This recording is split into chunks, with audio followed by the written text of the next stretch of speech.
Que a paz do Senhor esteja sobre sua vida. Hoje seguimos com nosso estudo do livro de Isaías, chegando ao capítulo 57. Este capítulo traz uma forte mensagem sobre o destino dos justos e dos ímpios. Deus mostra que os justos serão recolhidos em paz, enquanto os perversos continuam em sua idolatria e rebeldia. O Senhor denuncia a idolatria de Israel, mostrando como o povo se afastou dele para seguir caminhos corruptos e se entregar a práticas pagãs. No entanto, apesar da severa repreensão, Deus também revela seu coração misericordioso, prometendo restauração para aqueles que se arrependem e abandonam seus maus caminhos. Agora, convido você a acompanhar a leitura do capítulo 57 de Isaías.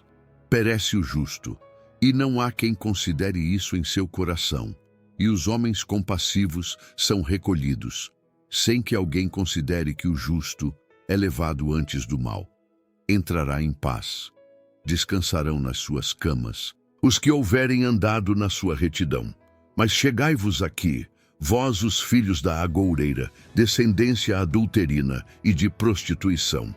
De quem fazeis o vosso passatempo? Contra quem escancarais a boca e deitais para fora a língua?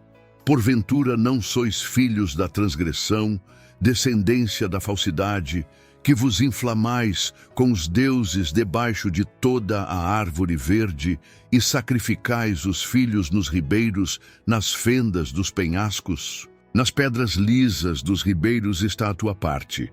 Estas são a tua sorte. Sobre elas também derramaste a tua libação e lhes ofereceste ofertas. Contentar-me-ia eu com estas coisas? Sobre o monte alto e levantado pões a tua cama, e lá subiste para oferecer sacrifícios.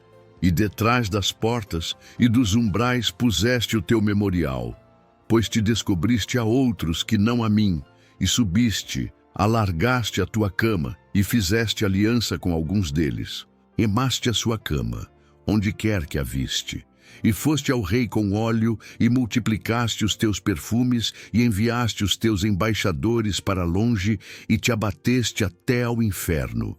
Na tua comprida viagem te cansaste, porém não disseste, não há esperança. Achaste novo vigor na tua mão, por isso não adoeceste. Mas de quem tiveste receio ou temor, para que mentisses, e não te lembrasses de mim, nem no teu coração me pusesses? Não é porventura porque eu me calei, isso há muito tempo, e não me temes? Eu publicarei a tua justiça e as tuas obras que não te aproveitarão. Quando clamares, livrem-te os ídolos que ajuntaste, mas o vento a todos levará e um sopro os arrebatará. Mas o que confia em mim possuirá a terra e herdará o meu santo monte. E dir-se-á: aplanai, aplanai a estrada, preparai o caminho, tirai os tropeços do caminho do meu povo. Porque assim diz o alto e o sublime, que habita na eternidade, e cujo nome é santo: num alto e santo lugar habito, como também com o contrito e abatido de espírito, para vivificar o espírito dos abatidos e para vivificar o coração dos contritos. Porque não contenderei para sempre, nem continuamente me indignarei. Porque o espírito perante a minha face se desfaleceria e as almas que eu fiz.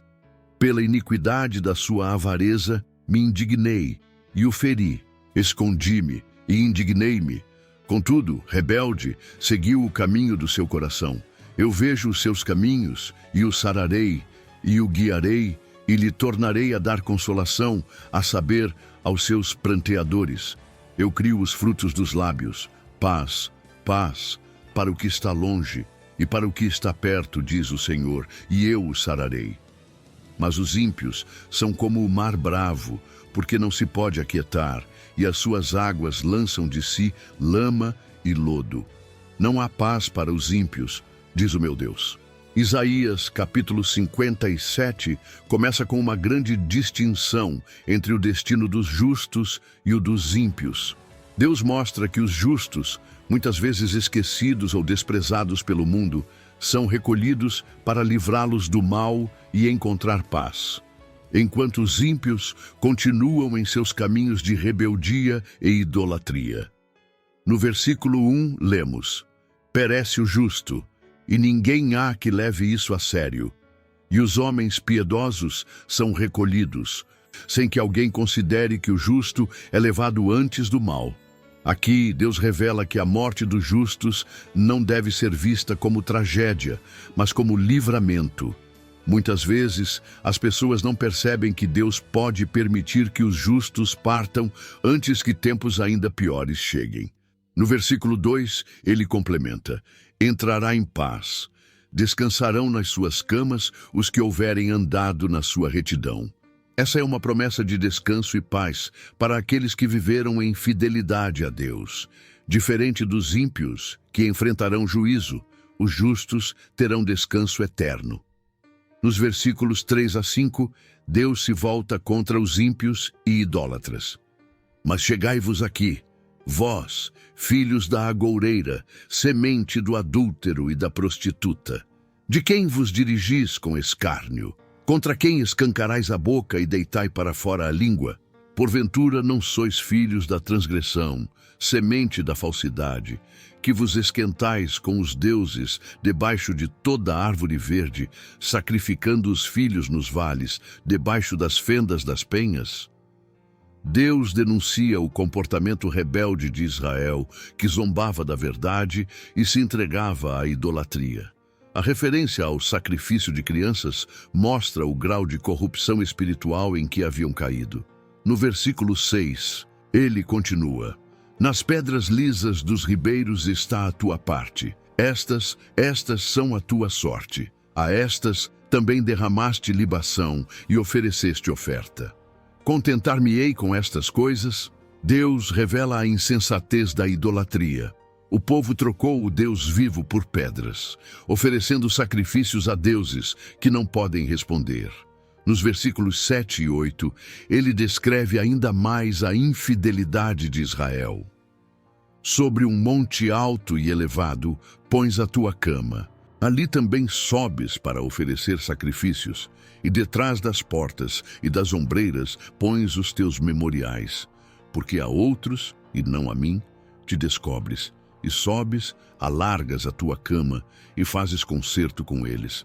Amas a sua cama, onde quer que a vês. A idolatria é retratada como adultério espiritual, onde Israel buscava outras alianças em vez de permanecer fiel ao Senhor.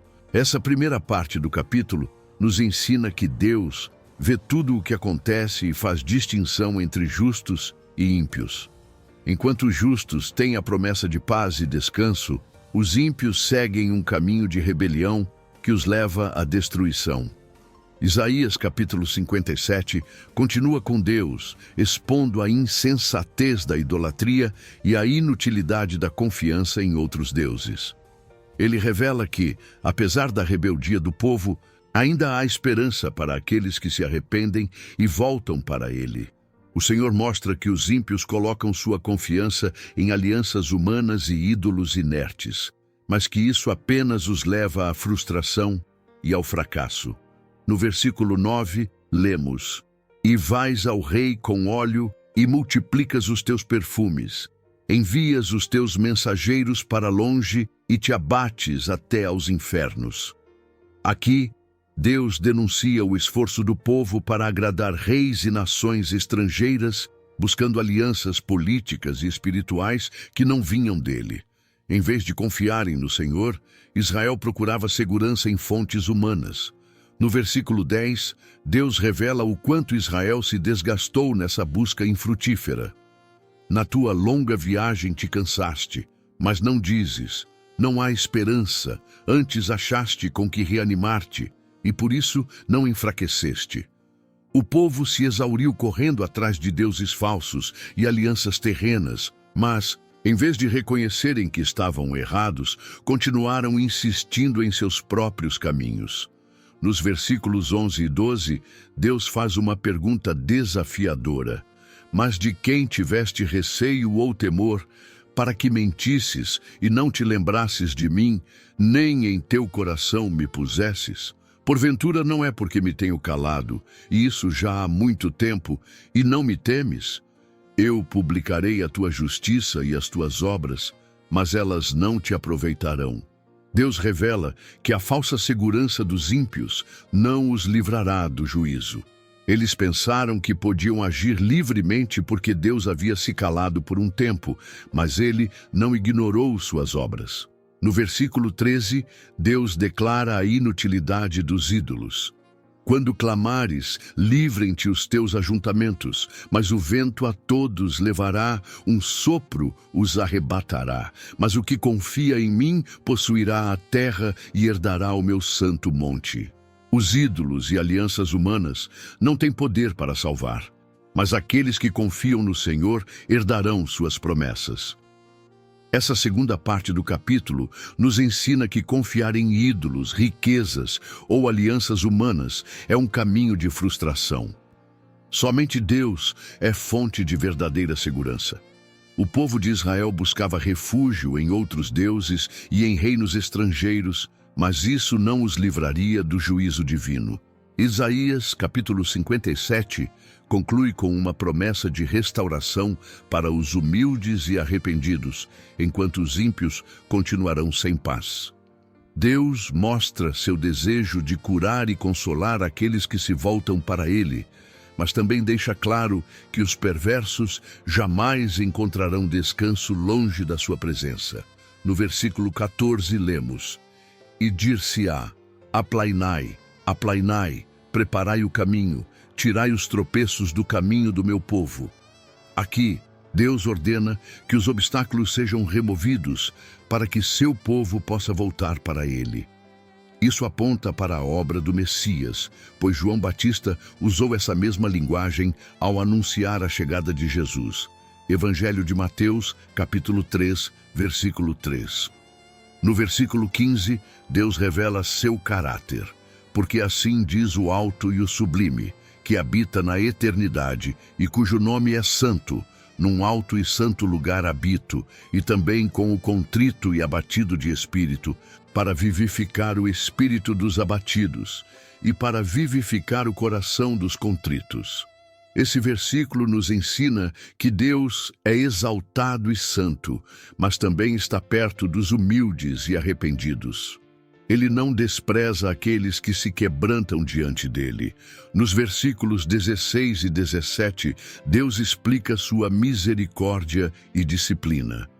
Porque não contenderei para sempre, nem continuamente me indignarei, porque o espírito perante mim se enfraqueceria, e as almas que eu fiz, pela iniquidade da sua avareza, me indignei e os feri.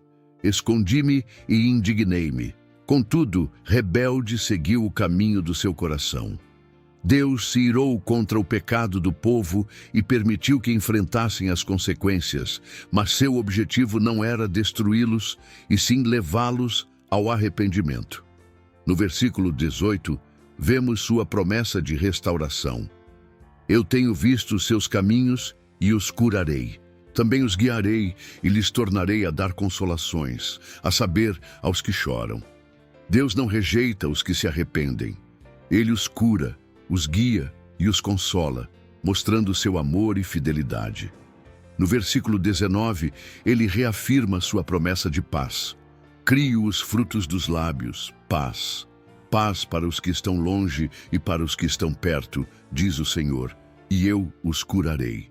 Essa paz está disponível tanto para os que já pertencem a Deus, quanto para aqueles que ainda precisam conhecê-lo. No entanto, nos versículos 20 e 21, Deus faz um contraste com os ímpios. Mas os ímpios são como o mar agitado, que não se pode aquietar, e cujas águas lançam de si lama e lodo. Os ímpios não têm paz, diz o meu Deus. Enquanto os arrependidos encontram paz e cura, os ímpios vivem em constante perturbação. O pecado traz inquietação e instabilidade, impedindo que haja verdadeira paz. Essa última parte do capítulo nos ensina que Deus é misericordioso e deseja restaurar aqueles que se voltam para Ele com um coração contrito. No entanto, aqueles que persistem na rebeldia e no pecado continuarão em um estado de inquietação e desordem. somente em Deus podemos encontrar verdadeira paz e cura para nossas almas. Agora, convido você a uma breve oração, entregando nosso coração a Deus e pedindo que Ele nos ajude a viver em humildade e arrependimento. Senhor, reconhecemos que Tu és santo e exaltado, mas também estás perto dos quebrantados de coração. Clamamos a Ti para que nos guies no caminho da justiça, removendo todo obstáculo que nos afasta de Tua presença. Obrigado, porque és um Deus que cura, restaura e consola. Queremos viver na Tua paz e desfrutar da plenitude da Tua presença. Livra-nos da inquietação que o pecado traz e enche nosso coração com Tua graça e misericórdia. Em nome de Jesus Cristo, nosso Senhor e Salvador, oramos e agradecemos. Amém. Agradecemos pela sua presença aqui neste canal de estudo, onde vimos o capítulo 57 de Isaías. Prepare-se para nosso próximo estudo, que será o capítulo 58. Se esta mensagem tocou o seu coração, compartilhe-a com aqueles que precisam ouvir sobre a justiça e a soberania de Deus. Cada compartilhamento é uma semente lançada em solo fértil, e o Senhor, em sua infinita graça, abençoa aqueles que dedicam suas vidas a espalhar a verdade de sua palavra. Junte-se a nós nesta missão de alcançar mais vidas com a mensagem do Evangelho. Compartilhe este estudo com amigos, familiares e em suas redes sociais, permitindo que mais pessoas conheçam a fidelidade do Senhor e encontrem segurança em sua presença. Que o Senhor abençoe sua vida abundantemente, renove suas forças e o guie em cada passo do caminho. Amém.